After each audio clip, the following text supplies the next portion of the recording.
Good afternoon, everyone. Welcome to Lansdowne here. Vice Chair Lou and I are thrilled to be with Leader Jeffries, Whip Clark, DCCC Chair Susan Del Bene, and Assistant Leader Joe Neguse to welcome you to the House Democrats Issues Conference. I especially appreciate being here after Trump's long, rambling, and wholly untruthful State of the Union address.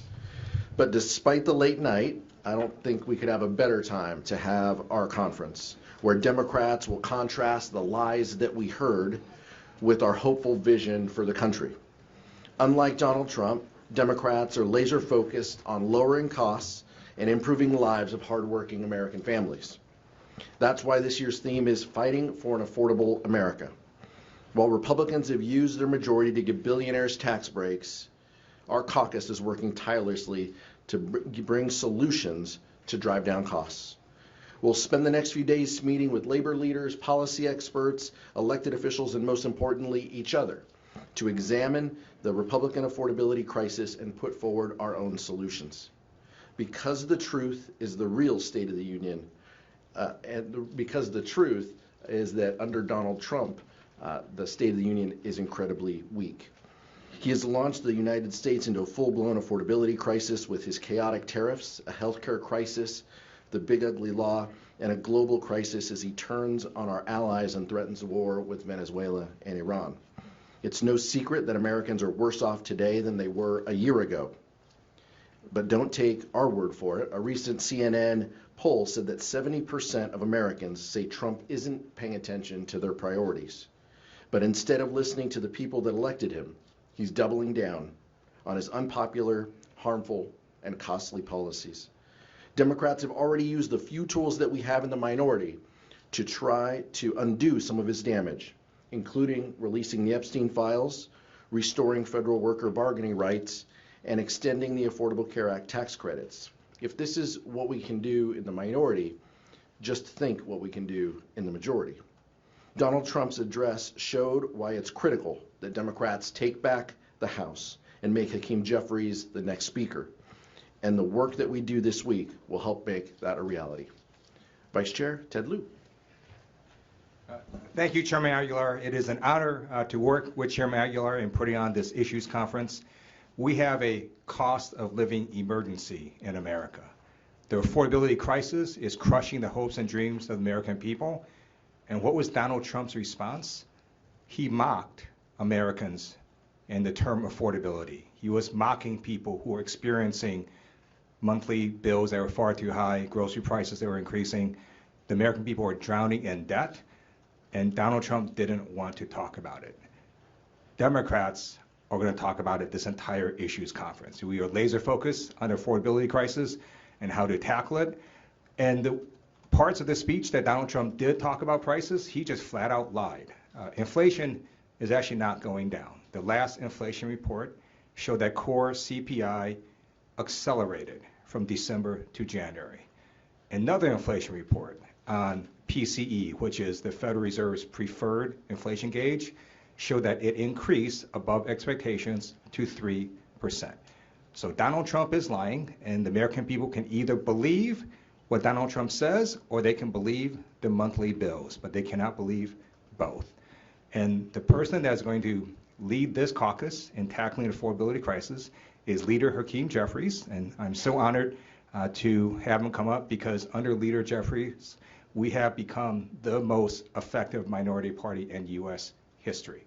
We have passed 3 discharge petitions off the House floor, unheard of, stopped multiple stupid Republican rules, forced bipartisan congressional subpoenas, and Leader Jeffries is going to continue leading us until we win this November. Leader Jeffries.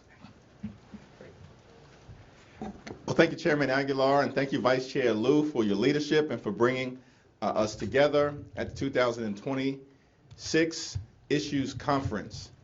We gather, of course, in the immediate aftermath of the so-called State of the Union address that took place last night. That was a disgraceful performance. Donald Trump hit a new low. He didn't communicate anything meaningful to the American people. There was no substance in that speech, but a lot of snake oil. no vision for the future of the country, but a lot of vitriol. There were no policy prescriptions designed to make life better for everyday Americans, but it was full of partisanship. That State of the Union speech by Donald Trump was a disgrace. And now that we're on the other side of it, it's going to be a sprint to November 3rd. House Democrats are on the verge of a takeover. The break's over. For these MAGA extremists, it's over. Because the American people know that Donald Trump and House Republicans have failed the American people. They failed on the economy. They failed on health care. They failed on immigration enforcement. They failed to make life better for everyday Americans, breaking every single promise that they made, including, most significantly, that they were going to lower costs on day one. Costs haven't gone down. As Vice Chair Lew explained, costs have gone up, out of control. Far too many people struggling here in America to live paycheck to paycheck, cannot thrive, and can barely survive. And so we're here at this issues conference to talk amongst each other and with outside stakeholders and experts about a bold, meaningful, transformational path forward to address the Republican affordability crisis here in America and make life better for working class Americans, for middle class Americans, and for everyday Americans who are committed to fighting for each and every day, to drive down the high cost of living, to fix our broken healthcare system, and to deliver an immigration enforcement approach that is fair, just, and meaningful, that doesn't target violently American citizens or law-abiding immigrant families, but targets violent felons who are here unlawfully. We believe that the best is yet to come in this country, but it won't be delivered by Donald Trump and Republican sycophants in the House and in the Senate. It will come when Democrats take back control of the House, laying a foundation to end this national nightmare in the United States of America and continue our country's march toward a more perfect union. It's now my great honor to yield to my friend, my partner, my classmate, and the whip on the Democratic side of the House, who's doing an extraordinary job, from the Commonwealth of Massachusetts, the Honorable Catherine Clark. Thank you so much, Mr. Leader. Thanks to our phenomenal leadership team, and especially to Chairman Aguilar and Vice Chair Lew for bringing us together once again. And thanks to all of you for joining us this week. What a timely press conference and issues conference. After the meltdown that we watched last night, Democrats are showing the American people that they deserve better. A better economy, better schools, better health care, a better and more affordable future. Just look at the past year. Donald Trump promised to lower costs on day one. Instead, the average American family has paid $1,700 more due to tariffs. In my district at home, that's $2,200. He declared last night that we are in a golden age, and that is certainly true if your last name is Trump. But for folks at home, prices are up, rent is up, layoffs are up, wage growth is down, and we're seeing women pushed out of the job market because they can't find affordable childcare. And none of this is an accident. It is a policy choice. Republicans have chosen to break their promises to regular families. They've chosen to keep their promises to a handful of billionaires, and they've chosen to enrich the few at the expense of the many. And the American people have taken note. Democrats are offering a different choice. We are offering solutions that we will be discussing and expanding in the next few days.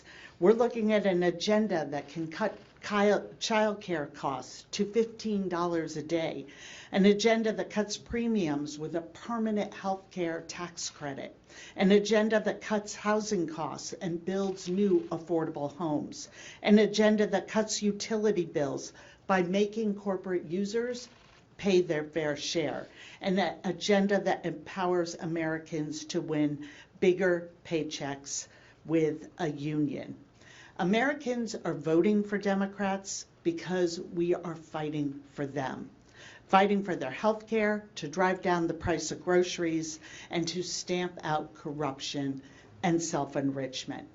That's our focus, and that is why we are going to win next year. And we are so fortunate to have our chairwoman of the DCCC, Susan DelBene, at the helm.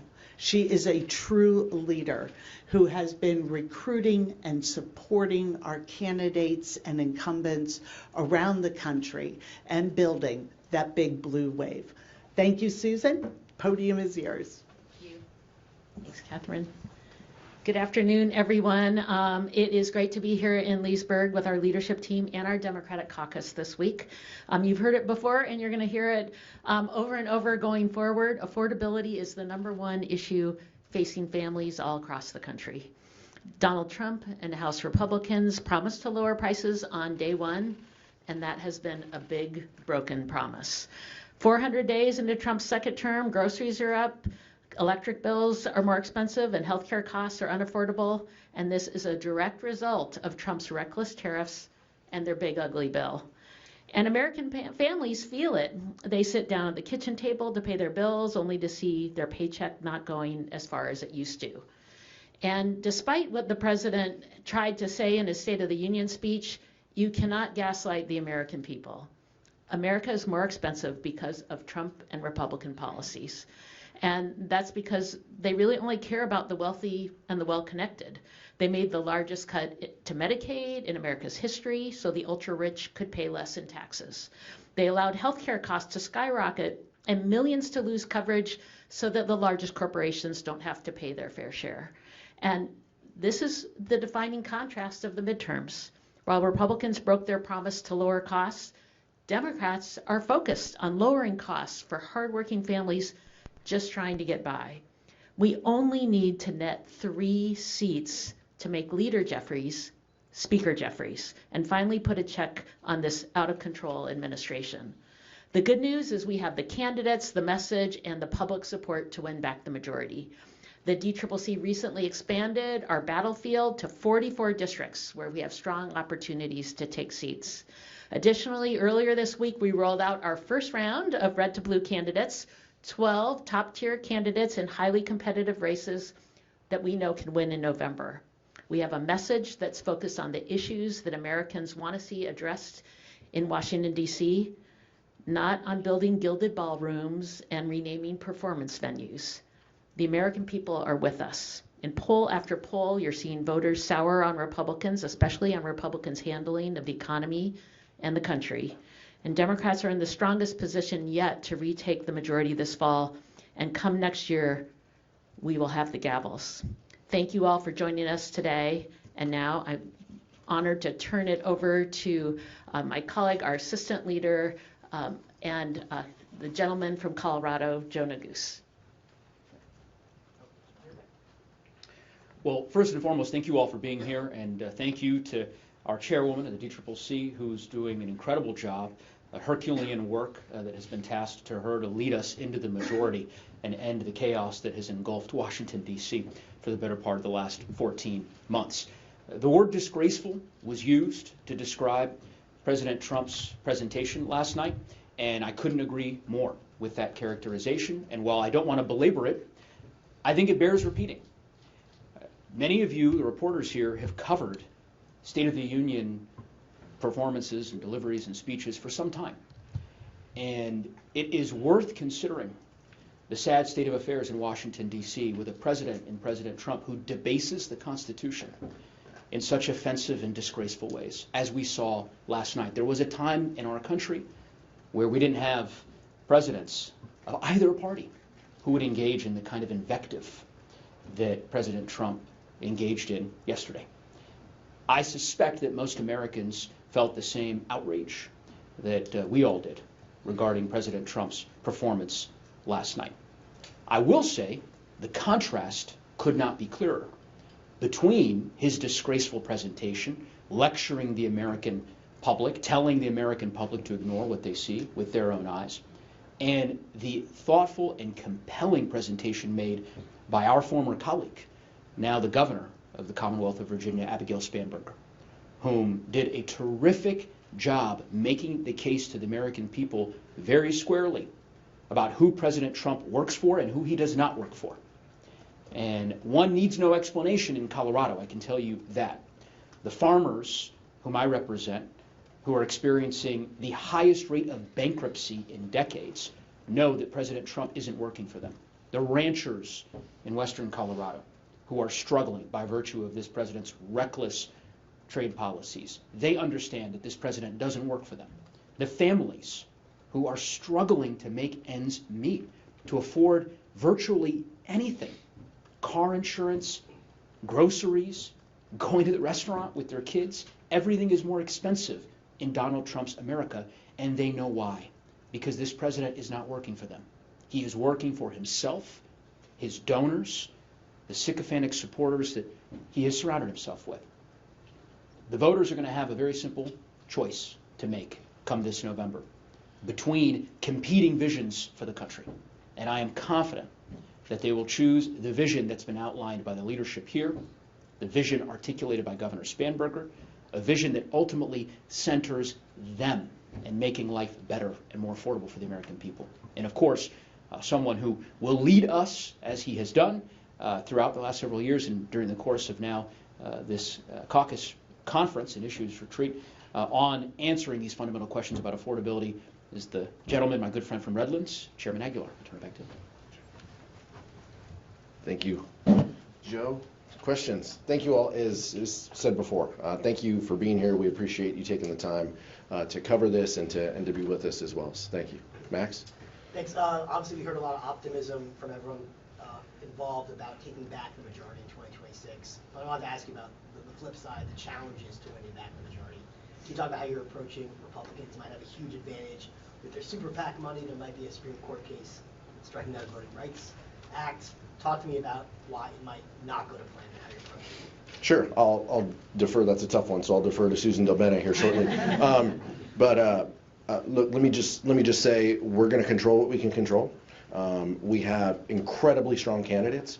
Our members, our frontline members who are in the toughest seats in the country are outraising their Republican challengers by a very healthy clip. That's what we can control. Now, President Trump wants to take over elections. He's going to continue to tweet out and put out executive orders. He and Republican governors could, do other untoward things to affect our elections. What we can control is communicating a message that will resonate to people.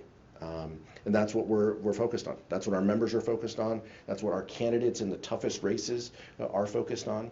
We're very mindful of potential court cases involving the VRA. We're mindful of ongoing litigation. But fundamentally, people understand that they have a right to vote. And I'm confident, no matter the suppression tactics that Republicans employ, mostly in red states that they will try, voters will come out. And voters will recoil because they see what's happening. They see that Republicans are trying to stop them from exercising their franchise, because the only way they win, the only way they carry forward policies that only look after their billionaire class and themselves is by changing the election structure to favor themselves. That's what we're up against. We're very mindful. We're very clear-eyed. We're honest about the litigation efforts underway. Joe Morelli is leading the delegation as well to talk about other scenarios that could happen between now and November that will affect the elections, to make sure that we have the protections in place, combined with the voter protection safeguards that we are employing at the DCCC and around the country to ensure that every vote cast is counted. Susan Delbene? First, if you think you're winning with the American people, if you think they agree with you on policy and that the voters are with you, then you really don't focus on rigging the system. It is clear, poll after poll, talking to people on the ground, affordability being the number one issue. Republicans are not interested in what people think. And so how do they try to win? They try to rig the system. We've seen it with the redistricting. People hate that across the country. When people have a say, like they did in California, they strongly object to what Republicans are trying to do. People want to pick their representatives. They don't want politicians to pick their voters. That's what Republicans are trying to do. So we have mapped out all the different scenarios. We are fighting hard. We're going to use every tool in the toolbox to fight back. But the most powerful thing we have are incredible candidates who are authentic, independent-minded, talking about the issues that matter on the ground. That's why we overperformed last cycle and picked up seats, and absolutely why we will continue to win across the country. People are tired of what they see from Republicans, and they want folks who are going to stand up, who aren't going to be a rubber stamp for Donald Trump. So they do. They have tons of resources, and we will have the resources to get out there, to get our message out. And when we have strong candidates and we're on the side of the American people, we absolutely will win and take back the gavels. Thank you very much for doing this. I just wanted to ask about the State of the Union last night. I know that most of Democratic leadership went, but with Clark, you decided to sit this one out or not be physically in the chamber for it. I just wanted to ask how you made that decision and what, if anything, we should read into kind of that difference of approach in Democratic leadership. Thank you for that. I decided not to go the State of the Union because I wanted to hear the actual State of the Union from my constituents. And what I'd seen from Donald Trump is continuing to lie and misrepresent. But believe me when I say there is no space between us.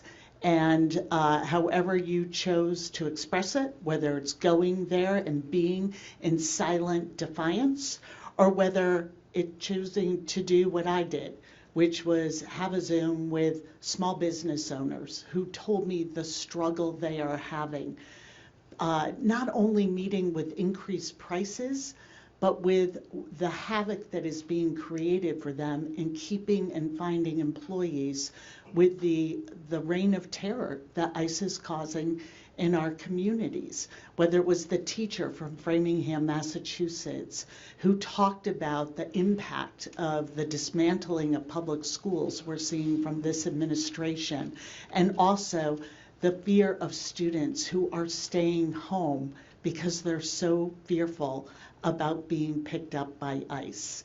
Even American citizens who are just scared because of their ethnicity, that they will be deported.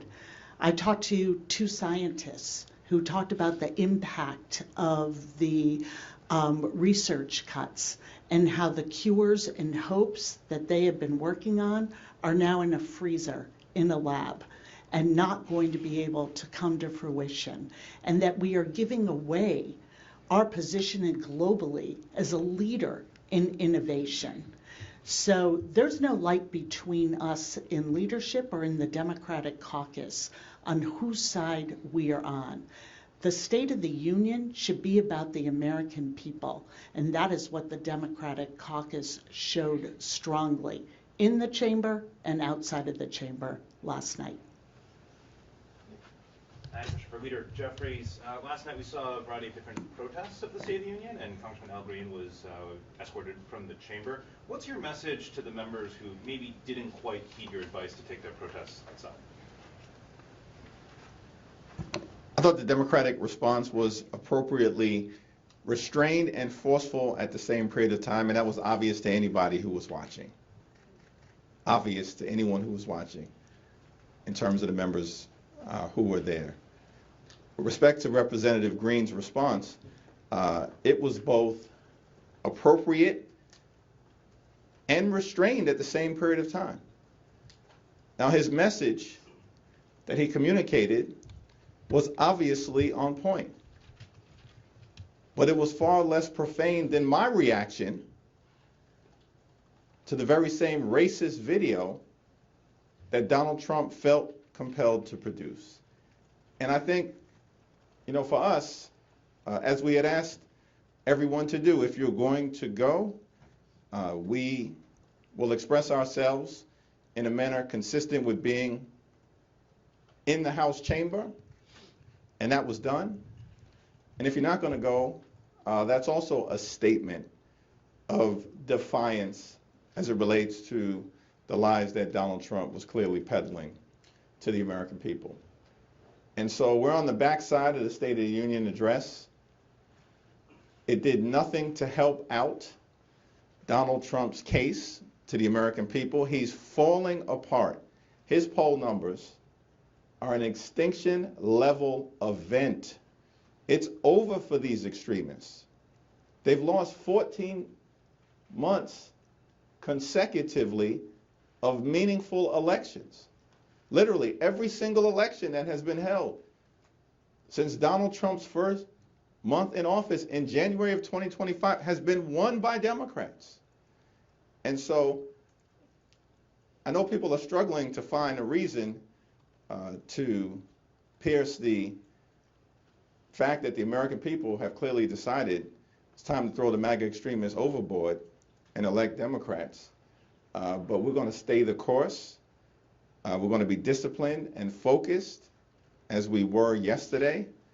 We're going to continue to win the day and win the week and win the month, win the hearts and minds of the American people, win the year, and then win back the House.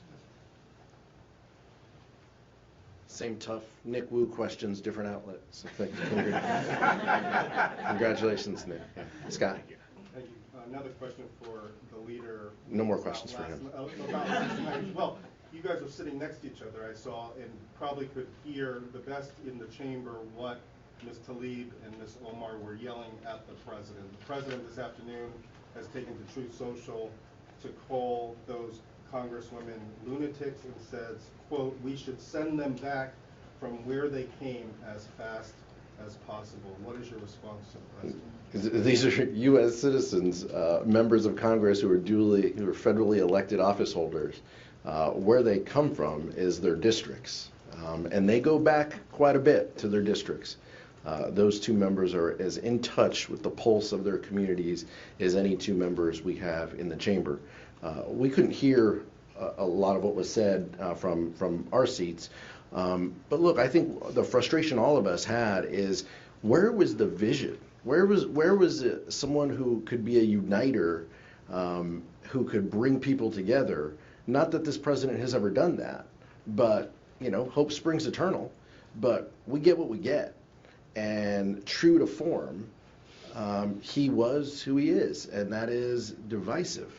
And so I think our members reacted to that. But our members are from their districts, and their home is in the Democratic caucus. That's what we know. And we will have their back, and we will stand with them because they continue to bring back the thoughts and reflections of their districts and their communities. I would just say the xenophobic rhetoric of Donald Trump, directed at two members of the House Democratic Caucus, of course, is sadly not surprising, but it's disgraceful. It's unpresidential, unpatriotic, and un-American. But that's Donald Trump, and that was on full display for the American people yesterday. I mean, he did not help his case. He did not help the case of the Republican sycophants who were just standing up and down like lapdogs. It was embarrassing to see that he spoke for almost 2 hours, less than 2 minutes on the affordability crisis that the American people are dealing with right now. But we're going to be spending the next several days talking about our ironclad commitment to driving down the high cost of living, so we can make life more affordable for everyday Americans. We believe in this country, you work hard, you play by the rules, you should be able to live a comfortable life, an affordable life, live the good life. And we know how that's defined. Good paying job, good housing, good health care, good education for your children, and when it's all said and done, a good retirement. And that's what Democrats in the House and the Senate are going to fight hard to achieve. Mariana, last one. Thanks. I don't want to put the cart before the horse. I know you all are here, obviously, to talk about how to win the midterm elections. affordability strategy, but if you all are afforded the gavels, you're still going to have President Trump. We don't know what the Senate looks like. I know you guys are probably going to have a lot of bills that will match what you all are talking to the American people about. The one thing you will have is subpoena power. You really will have the gavels on committees to be able to investigate. Some committees are doing that now, but could you give us a little bit of a preview? I mean, are you guys like writing down everything that Trump, his family, other administration officials are doing that you all could potentially look into? You're obviously already investigating Kristi Noem. Like, what should we expect from you all if you do have the majority? What do investigations look like? I'll defer to Assistant Leader Neguse and then Vice Chair Liu to close this out. But let's just say, with the Trump administration, when it comes to oversight and accountability, it is a target-rich environment. And that is clearly on display. Now, what we tell our members and what we tell candidates who are running is we have to do all of the things. We have to do oversight and accountability, and we have to talk about the affordability agenda and how we're going to make life better for people if we're given the opportunity to lead and if we're given the opportunity to govern. We've been in divided government before. We've seen the lessons. Many of us were at the leadership table when those decisions were made, and we learned from that, and we're going to move forward. But we're going to address both issues, the oversight and accountability that is necessary and fundamental that our Constitution calls for and that this time brings. And we're going to talk about a proactive affordability agenda on how we lower the costs that people face. And we're going to do both. And we hope, and we will continue to reach out a hand to work with our colleagues on the other side of the aisle, just as we have done when we have passed things from the minority this year. We're going to continue that same ethos. And if they want to drive down costs that people face, then there will be a place for them. If they want to continue to do everything Donald Trump says, stand up, sit down, vote no, then that's what they'll choose to do. We don't have the luxury. We've got to help people. That's why we're all here, and that's going to be our focus. Assistant Leader Neguse, then Vice Chair Liu to close. I think Chair Aguilar described it well as a target-rich environment. Just by way of context, important for us to consider, we're talking about the most corrupt president in the history of the Republic. Bar none. All the empirical evidence makes that abundantly clear. This is someone who has made billions of dollars for him and his family in the span of 14 months, crypto schemes, scandal upon scandals. And by the way, that same descriptor extends to his cabinet. You have to go back a century to the Teapot Dome scandal of the 1920s to find a cabinet perhaps as equally enmeshed in corruption as this one. So make no mistake, oversight will be muscular and significant, and Ranking Member Raskin in the Judiciary Committee, Ranking Member Garcia, all of the ranking members, I think, will be fully engaged in that. But it is also important to remember that all of these schemes and scams and the grifting that is happening in this administration fundamentally is about robbing you, the taxpayer. It's taxpayer money that they are wasting and ultimately using to enrich themselves. So insofar as we're engaged in robust oversight, when we win the majority, it will be to vindicate not just the Constitution, but to ultimately ensure that the American taxpayer is no longer getting ripped off by this administration. And certainly Vice Chair Liu has been an important, very important thought leader in this regard as a senior member of the Judiciary Committee. Thank you, Assistant Leader Neguse. Let me first say Joe has done a fantastic job leading the litigation task force, and pushing back on litigation is one of the ways we're holding the Trump administration accountable. Democrats are going to do what we say we're going to do, which is we're going to tackle the affordability crisis. So we're going to pass bills to reverse the cuts to Medicaid, Medicare, and we're going to restore the tax credits to ACA. We're also going to pass bills to make sure that the Trump terrorists die and can never be resurrected now or by a future president. And then, yes, our committees will do oversight.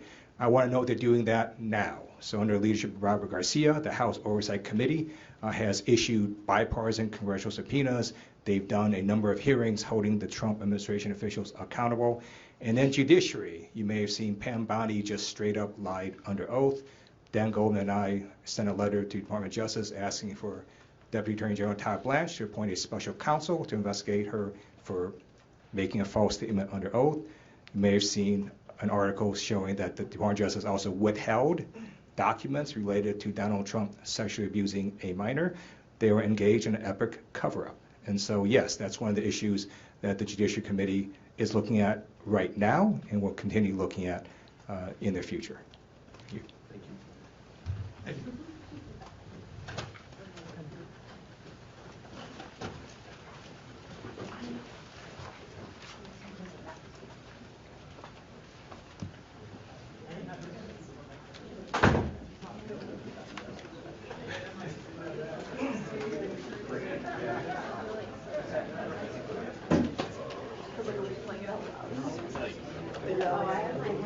That's what I was at. All right. No, that's funny. You must really like that.